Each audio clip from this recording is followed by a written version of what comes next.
The views expressed and the opinions given by the individual host, guest, random reptoid, or chupacabra may not necessarily reflect those of AM 950 Radio, its affiliates, or its sponsors. Now, it's time to step into the unknown.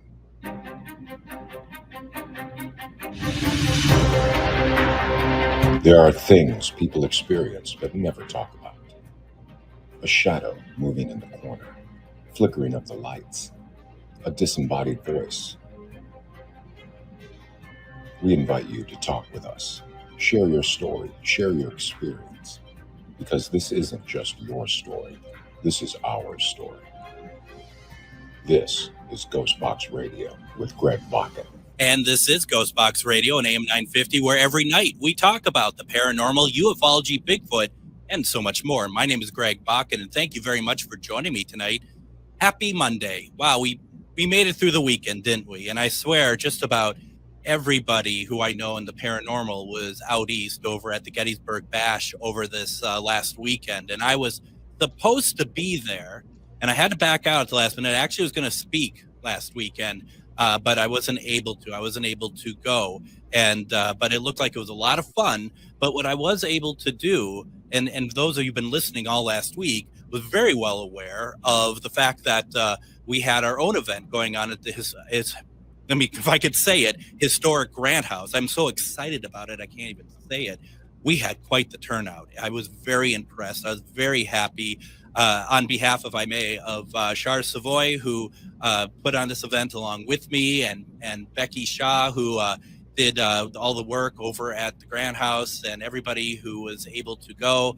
I really thank you so much. And we made a little bit of money for Mr. John Yost, who we wanted to make sure that we donated all of our proceeds to him with his pancreatic cancer treatment.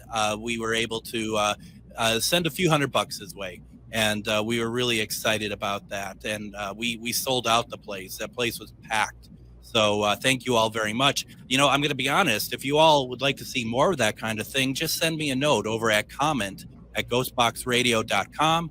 Once again, that's comment@ghostboxradio.com. Well, you know, it's time to get going on things here. We have a big week coming up, and we're going to start off very strong, as there's a book that just came out. I believe it came out in June.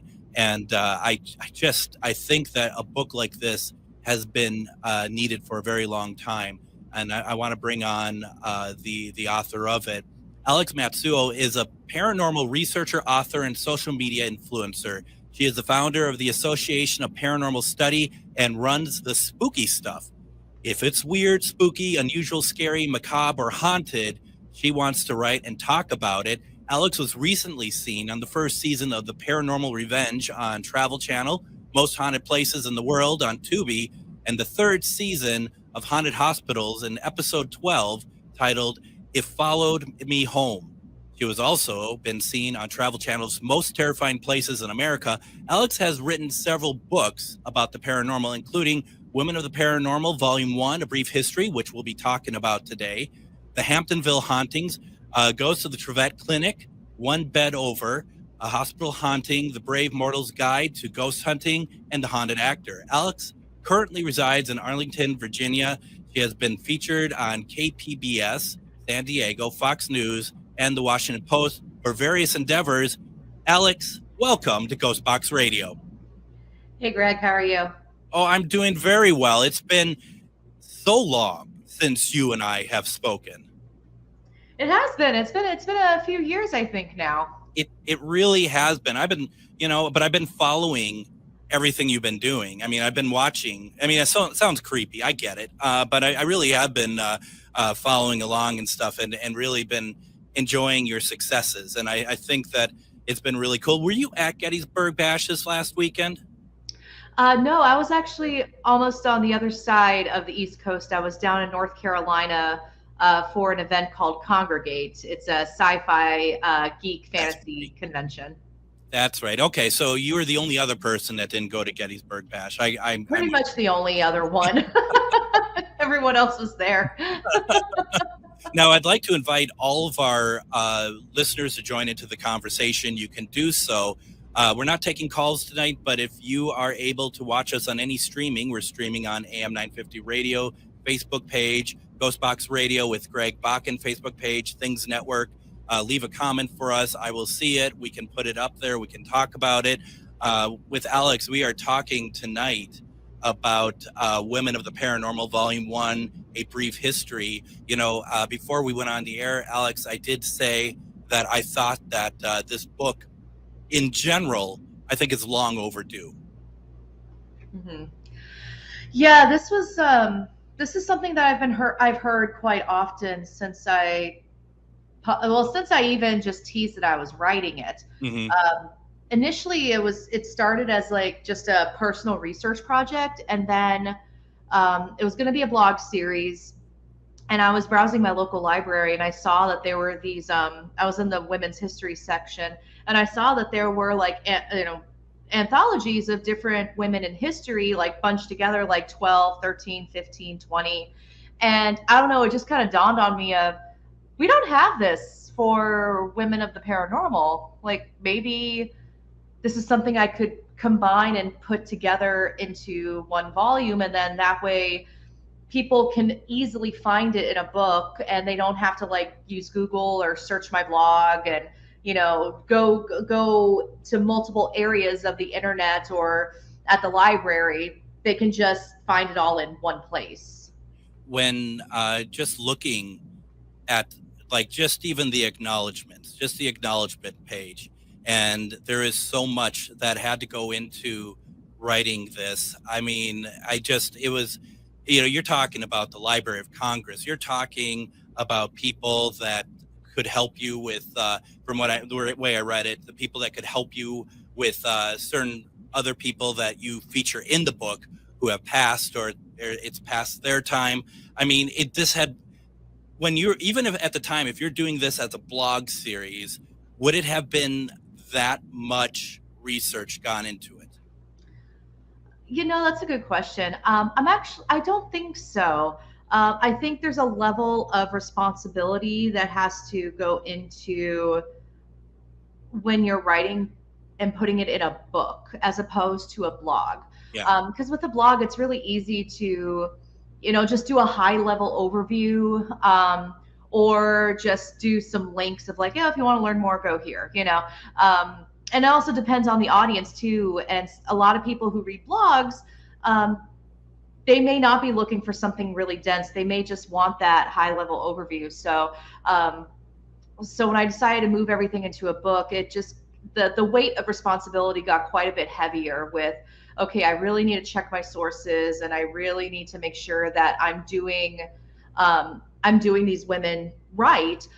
Especially, I mean, granted, it's self-published, so if I ever need to go back and make edits, I can, and any previous copies will be misfit copies and maybe very different. I don't know,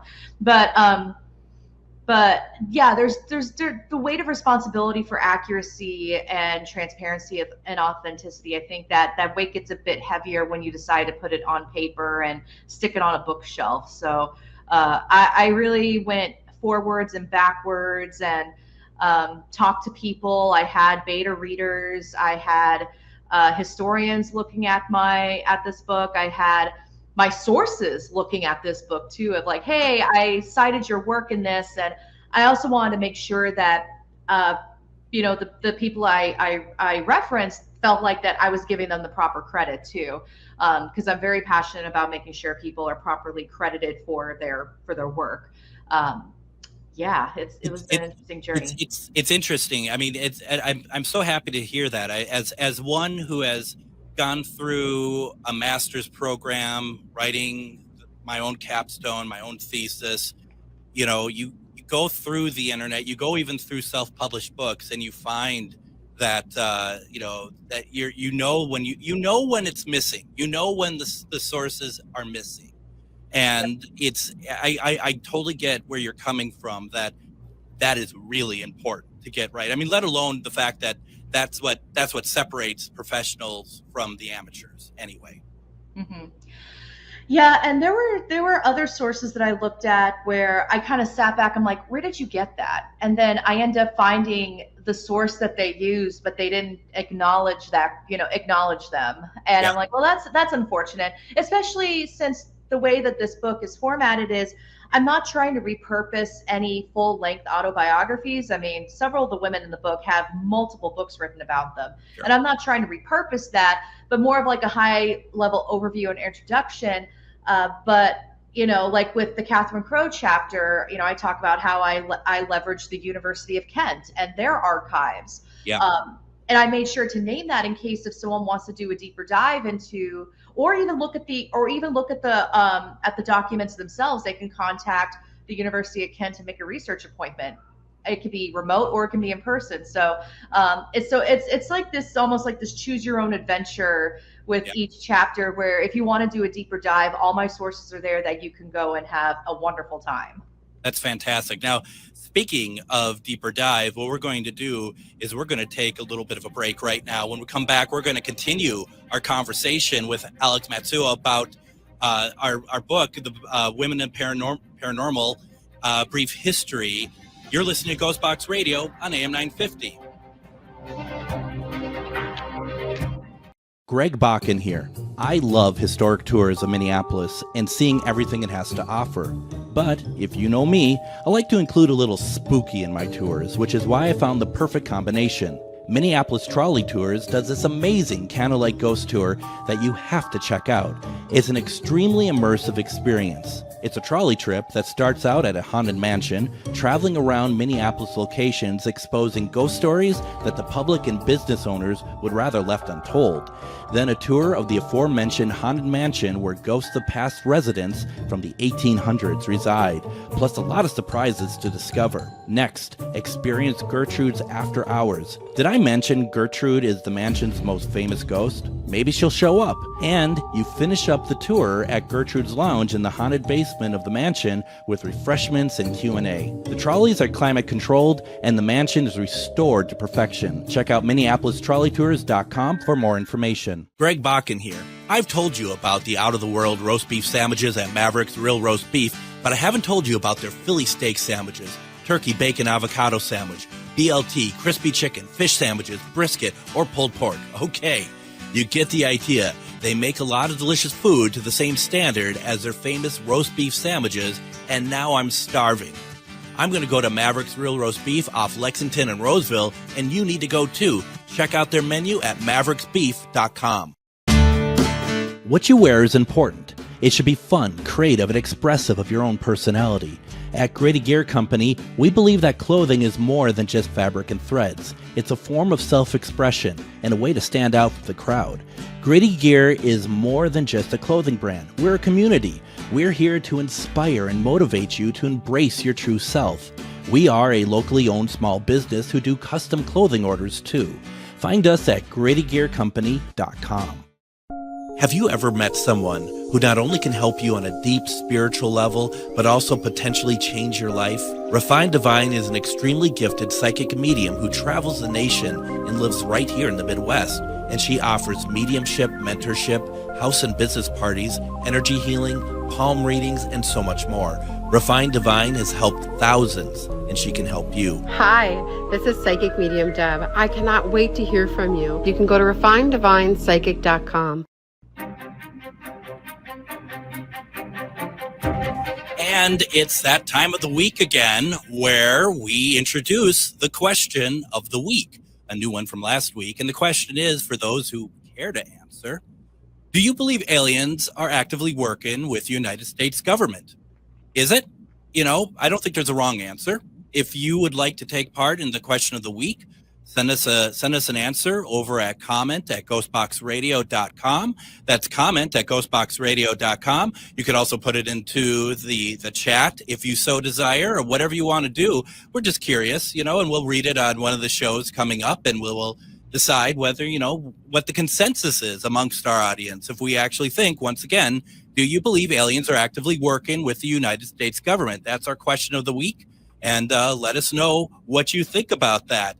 Welcome back to GhostBox Radio with Greg Bakun, and it's Monday, and I am so happy that we have Alex Matsuo in with Women of the Paranormal Vol.1, A Brief History. Just has been published, in June, hasn't it, Alex? Yep, it was early June, about the second weekend, yeah. Wow. How's it doing? How's the book doing so far? It's doing pretty well. It's doing better than I expected, and actually, a lot of the book sales I'm getting is actually through my Etsy shop for people to get signed copies. I'm pleasantly surprised with that. And then I was at Troy Taylor's Haunted America about 2 or 3 weeks ago, and I actually sold out of the book by noon on day 2, and I was like, oh well. So That's great. Didn't bring enough copies, which is a nice problem to have. It is a nice problem. And Troy, I've only read one of his books, and I've absolutely loved it. So I'm hoping to get him on here at some point too. Now, as I'm looking through, first of all, this is volume 1. You have a number of women that you are covering in this volume.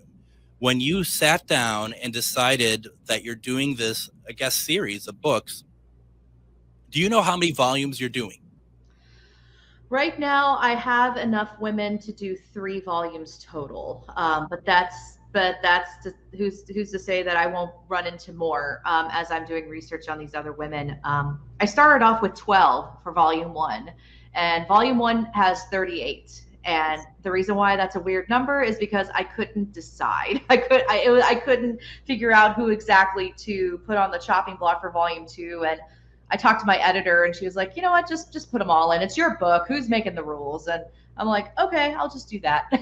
So, but I have about 60 more that are waiting in the wings. How did you get to the point of breaking them down, and who gets in, who doesn't get in, where you fit them into the series of books? Mm-hmm. That's a good question. So for when it came to the decision of who to cut or who to keep for volume 2 or 3, there was a variety of factors were considered. One was, how much information can I get access to right now that would fit within the schedule? Because I had a goal of having Women of the Paranormal out by the Haunted America conference at the end of June. Mm-hmm. So timing was a factor, but also a lot of it was, okay, where would their stories fit within each other? When you read volume 1, you'll probably notice that names will pop up later. So like Helena Blavatsky or, Violet Tweeddale, or Catherine Crowe, like there's everyone sort of has these connections with each other. Thelma Moss, where they either worked together or they were debunking each other, or they had grandparents or spouses that worked with them. So they're all kind of connected in some sort of way. And then there was others where I'm like, okay, this person's interesting. I can't find a lot right now, but I think I can find more. So I'm just going to have them wait for a moment. Or if another one was, okay, I have a lot of mediums, I need to move some of the mediums over, things like that. Because I didn't want the book to be all about mediums. So I moved a lot of the mediums over to volume 2. And I'm hoping for volume 2, I can at least integrate more cryptozoologists and ufologists. So going into more diverse categories than just, ghosts and hauntings. Yeah. And I mean, that makes a lot of sense. I get the idea of it kind of flowing and working together and stuff. And, how many of these women did you know about when you put the book together? I mean, I know that you know a lot about a lot of things, a lot of people, but were there some that weren't on your radar until you started doing the research? Oh, I would say there was about a good 25 that were not on my radar. Okay. Yeah, good 25. Because I started off with 12. That was like, okay, I know these women, I can write about them. And then as I was doing research on these women, I would run into more names. I'm like, oh, who's that?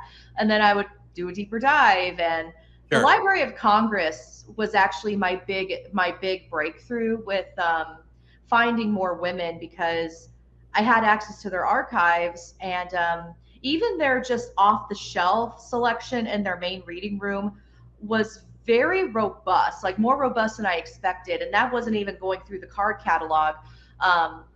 And so I would go through the card catalog and I put in some requests, and I made my research appointment, and I requested like 5 books. And when I got there, the librarians handed me like 12 books, and they're like, oh, hey, we found all this stuff for you. And this was a really interesting project. Thanks for including us. And yeah. And as I'm reading, I'm like, oh, wow. Okay. I'm going to write this one down. and we're having a great conversation with Alex Matsuo. We've talking about her latest book, Women of the Paranormal Vol.1, A Brief History. Were you finding like same names popping up with different researchers that may have prompted you to add them to your list, or was that not necessarily the case? It depended on who it was. Leonora Piper was one that popped up a lot. Gladys Osborne Leonard popped up a lot. These are 2 mediums, but also Louisa Rhine, Eleanor Sidgwick. Those were those names are popping up often. But then I would find some really unique ones that I thought, okay, I need to get them out right away because this is incredible. And the main one I'm thinking of is Radcliffe Hall and Una Trowbridge. That was a delightful discovery for me. And as soon as I found them, I kind of became obsessed. I was like, okay, I got to learn as much about them as I could. You got to love that though, right? I mean, that's what it's all about. Mm-hmm. Yeah. And it was Una Trowbridge's name that I saw first. And then when I looked up Radcliffe Hall, I was like, oh, wait a minute. So I was like, okay. And I had no idea. I mean, I knew of Radcliffe Hall because of Well of Loneliness, the book that she wrote. And so the name looked familiar, and I was like, is that the same Radcliffe Hall? And I'm like, oh my gosh, it is the same Radcliffe Hall. So things like that would happen. Thelma Moss was another one. Dr. Shafika Karagula, who was actually George Norrie's aunt. That was one I didn't know. And then I find myself reading one of George Norrie's books, and he's talking about his aunt Shafika, and I'm like, oh wait, okay. You're like, hold on. Hang on a minute.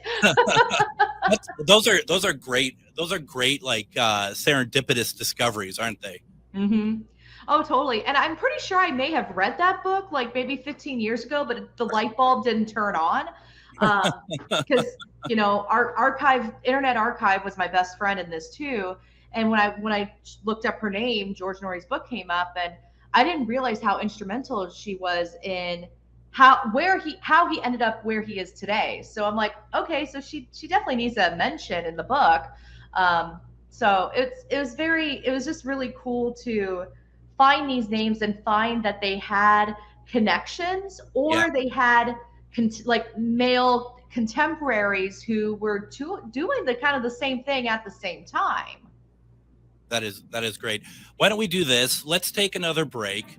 When we come back, I want to talk to Alex also more about the book, but also about the writing process, because this is really interesting, and she's done enough of these books. I'm sure she has a lot to say on it. We're listening to GhostBox Radio on AM 950. Reach your highest level of consciousness and well-being with MetamorphosisConnections.com. MetamorphosisConnections.com is an online directory of the best holistic and metaphysical practitioners to help you make your most informed choices. You can search MetamorphosisConnections.com for classes, events, wellness and life coaches, plus metaphysical products and shops. You can also search for a wide array of healers from all modalities, including EFT, sound healing, energy healing, light therapy, ancestral healing, shamanic healing, reflexology, past life regressions, hypnotherapy, yoga, and more. And if you're not sure where to start, the search feature on MetamorphosisConnections.com is tailored to help both those who know what they are looking for and those who are just starting. Come explore the possibilities for your higher self by visiting MetamorphosisConnections.com. Their experienced practitioners can guide both beginners and those that are already on their spiritual journey. That's MetamorphosisConnection.com, your link to direct you on your spiritual transformation. Lilliput in Coon Rapids dares you to take part in their Haunted Mansion escape room. 100 years ago, a family suffered a tragic incident. Your team is brought in to find out what happened that night, find proof of the supernatural, and help the spirits find peace. Are you up for the task? This incredible escape room is filling up fast, so book now. Also, a perfect outing for work team building. Go to lilyput.net now to book your experience today. Greg Bakun here. Like many of you, I still collect physical books, and not just any books, but books about the paranormal, ufology, Bigfoot, and so much more. I go to Megas Books and Herbs, located in the Arts District of Minneapolis, but books are only part of it. Megas Books and Herbs offers crystals, jewelry, herbs, oils, and consultations on how to use this stuff. Check out their in-store classes and events too. This place has everything to expand your horizons. Located at 1848 Central Avenue, Minneapolis, or visit megasbooks.com. This is Chad, owner of AM 950. Recently, I had a large order of custom designed t-shirts that needed to be turned around in a hurry. I knew exactly who to call. Grady Gear Company. Grady Gear Company is a local company that handles large and small custom clothing and apparel orders. I had a lot of questions from color, shirt quality, and what sizes we needed. Grady Gear Company was great to work with. They got us what we needed on time, and now everybody's looking great around the station in their new gear. Start your order at GradyGearCo.com. Greg Bakun here. Like you, I love good, fresh, delicious food. So I want to tell you about this treasure in Roseville called Maverick's Real Roast Beef. Maverick's has the best roast beef sandwiches I've ever had. Made fresh every order. Add fries or onion rings dropped in the fryer when ordered, and you have a winning combination. Maverick's Real Roast Beef has a lot more than roast beef, so check out their website, mavericksbeef.com, or check out their restaurant on Lexington in Roseville.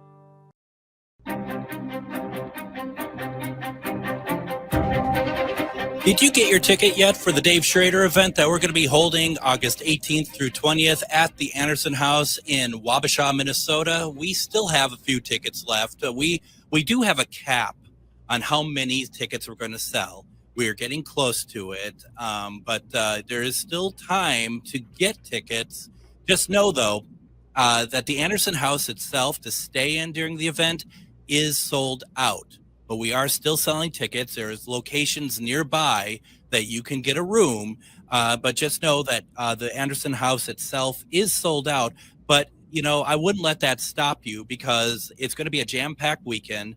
Dave Schrader has not investigated this location before, which is going to be really cool. And you get a chance to investigate with Dave as well. So once again, if you haven't gotten a ticket, but you're thinking about it, don't let the fact that the Anderson House, as far as staying there, is sold out. Tickets are still available. You go to charvinity.com, find the event button on there, and it's going to be there. You can get tickets through charvinity.com, and it's going to be a great weekend. We're really looking forward to it.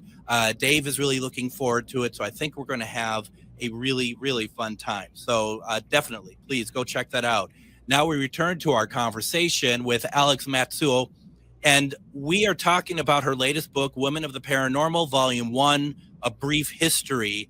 And, you know, as far as like, say, the first volume, Alex, what are we talking in terms of time spread amongst all of these women in this first volume? Like, how far back does the earliest researcher go in this book? So it depends. So if we want to include the honorable mention that is that's in the book, then we're going back more to, oh my goodness. So we're probably going more back to the 1600s. Oh, wow. But I couldn't verify whether or not the story actually happened, which is why this particular woman is in the honorable mentions. Her full name is a mouthful. It's Antoinette Duleguer de la Gare des Cholets. That's a very, very extensive name, which is, like, you know, good for her. But yeah, so but the first chapter is, I mentioned her briefly already, Catherine Crowe, and her story goes into the 1800s. So we're looking at 19th century.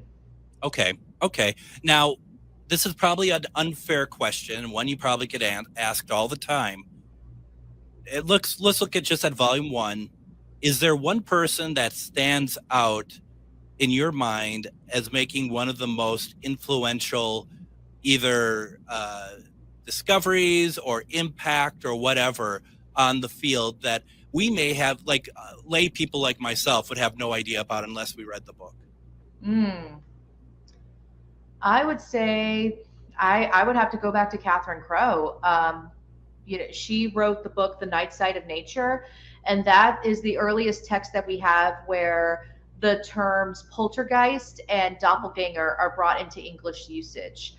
She also describes a whole bunch of phenomena in that book that we would now equate to ESP, precognition, crisis apparitions, NDE, OBE, near-death experiences, out-of-body experiences, psychical activity, psychokinesis.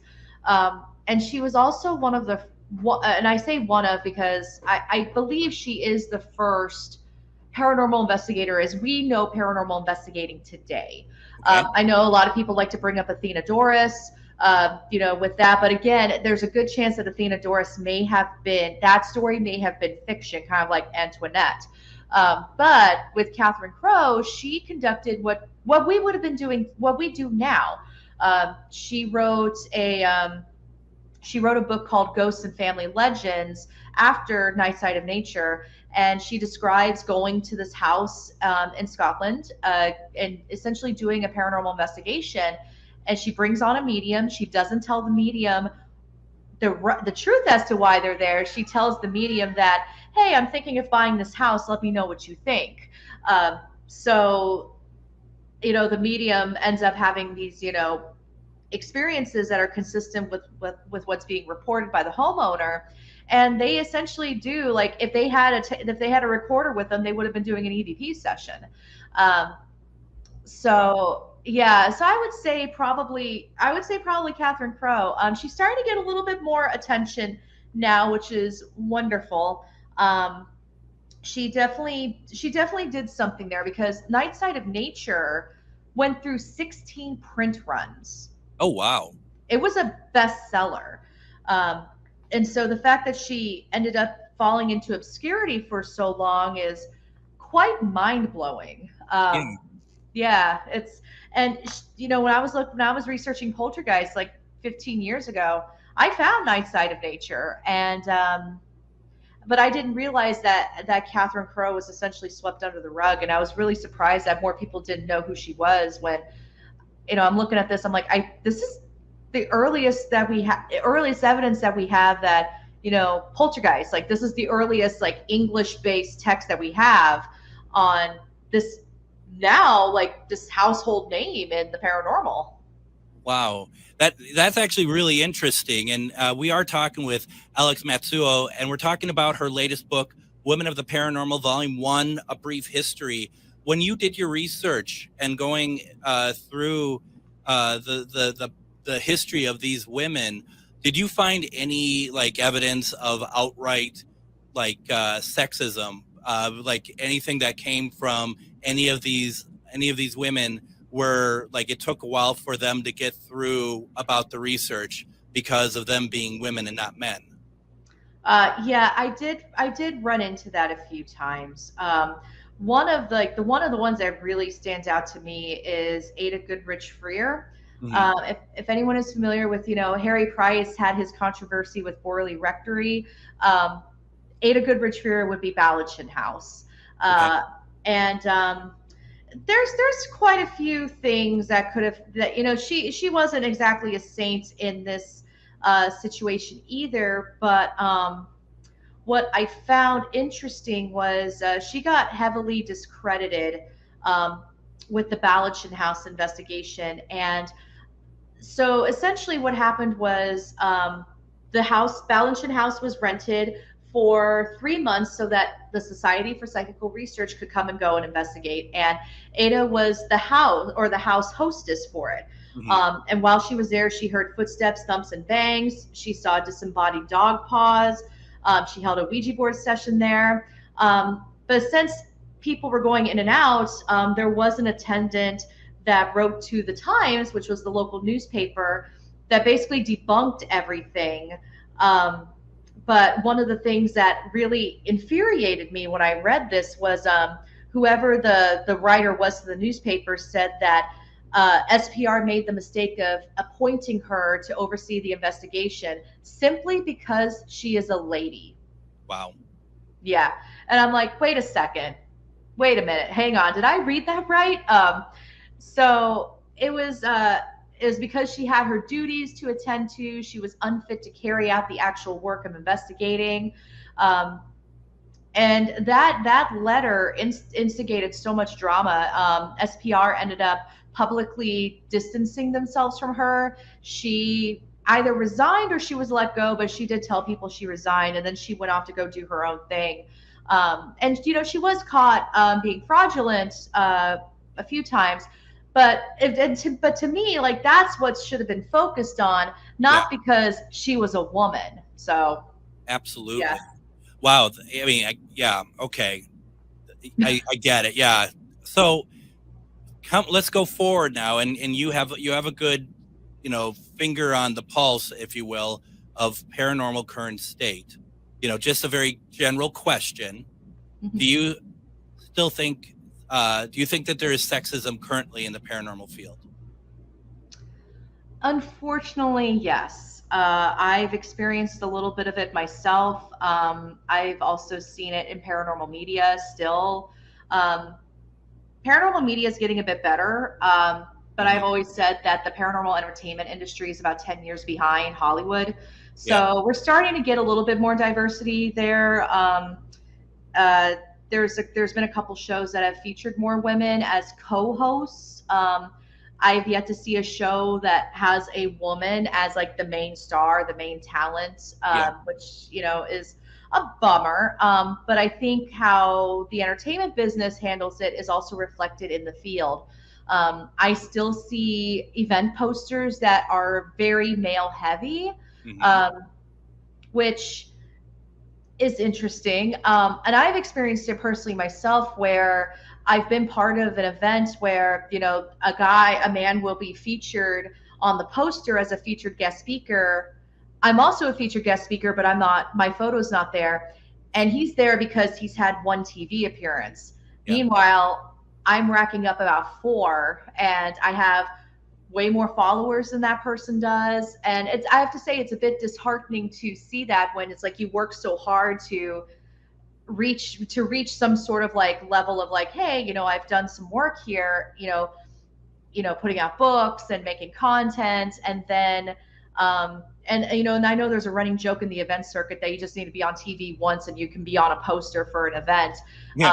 But if you're a woman, it seems like you have to work a little bit harder to get there, which is unfortunate. So I mainly see it amongst the event planning, with a lot of paracons and paranormal events. And I see it in the field too. There's especially depending on the location that's being investigated, it's, you shouldn't be here, or this is too intense for you. And it comes from a good place. But I'm sitting here like, scoot over. I'm going to sit next to you in the basement that's supposedly haunted by a demon. Let's do this, Yeah. So, yeah. I mean, in some areas, it feels like it's not only the paranormal television that's 10 years behind Hollywood. Some areas I have seen firsthand is about 15 years behind just the rest of the country in terms of any kind of equality. Mm-hmm. I think that goes beyond women as well. I think any sort of diversity of color or gender or anything. I think in what I've seen, I kind of feel like that's where we're at. Yeah. Yeah, and I've also experienced some really intense misogyny on social media too, mostly from nameless, faceless individuals. But it's still disheartening too, especially when, it's a great opportunity for our male allies to step up and say that behavior is unacceptable. Yeah. But then they're quiet because they don't want to tick someone off, or they don't want to make their friend look bad. And I think our male allies, specifically white male allies, really need to step up and say, hey, that behavior is not acceptable. Or even these paranormal celebrities going to these events, asking these event planners, hey, what are you doing to include more diversity into your lineup? Just things like that there's so many ways to be an ally, without ruffling feathers. And it would be nice to see more of that, Absolutely. I don't think it would take much either. Let's do this. Let's take our final break. When we come back, we're going to finish our conversation with Alex Matsuo. We're going to continue talking about Women of the Paranormal, Volume 1, A Brief History. You're listening to GhostBox Radio on AM 950.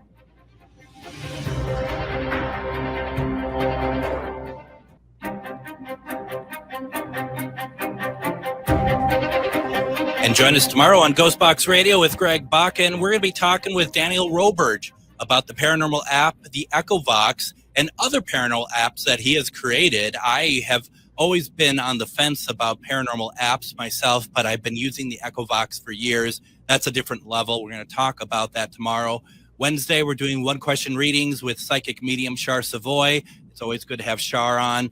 Thursday, author Anna Maria Manilow talking about her book, The Night Visitants. And Friday, we invite back Sam Beltrusis as we talk to him about his new book, Fueled by Fear, Lessons Learned While Chasing Ghosts. I hope you will all join us for that on over the course of the week. We have a great week of programming coming up here, but we're finishing our conversation with Alex Matsuo as we are talking about her latest book, Women of the Paranormal, Volume 1, A Brief History. Now, I put a link on my page, Alex, ghostboxradio.com, where people could get the book, but I put the Amazon link down there.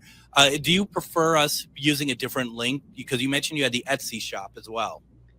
Yeah, so the Etsy shop is for signed copies.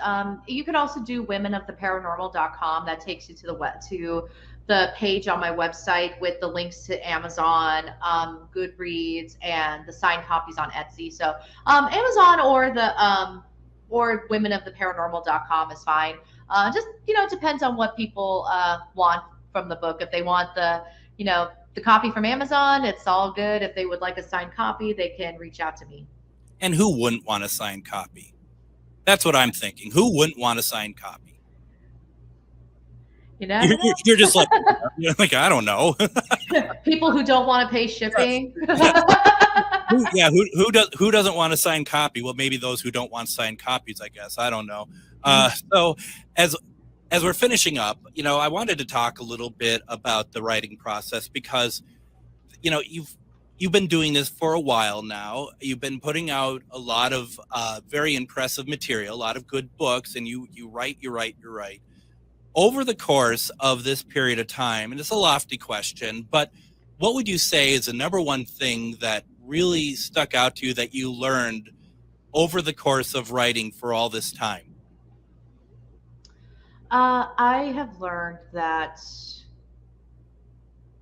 there's always something to write about. We still don't have all the answers in the paranormal, and that's not just saying like from a spiritual aspect, but there's still so much information out there that we've yet to discover, and a lot of research, legacy, stories have been buried from time, and there's always something new to explore. And even if it's a topic that's been covered before, that topic hasn't been covered by you or me and doesn't have your perspective or my perspective. I think there's always a fresh look at something, even at something, familiar that we've been looking at over and over again for centuries.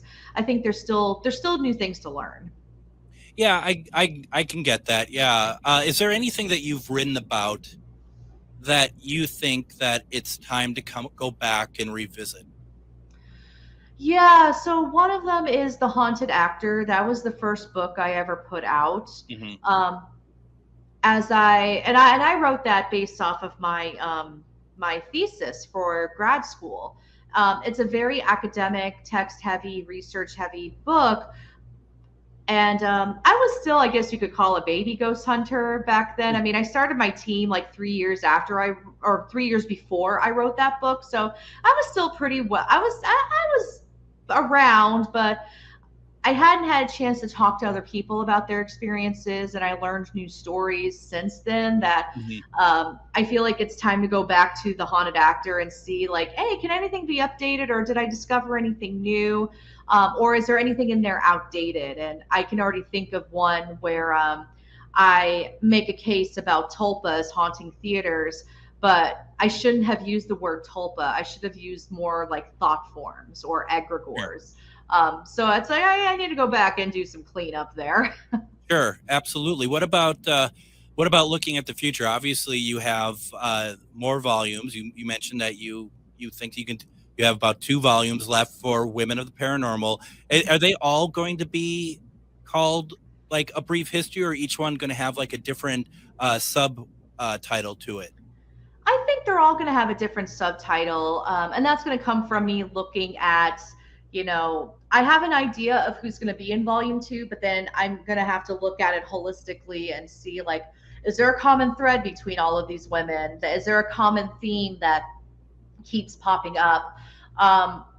So, I mean, I have a lot of, I also have more women in parapsychology in volume 2 as well. So Sure. It's going to be an interesting mix between like parapsychologists, mediums, cryptozoologists, and ufologists, and maybe a few paranormal investigators too.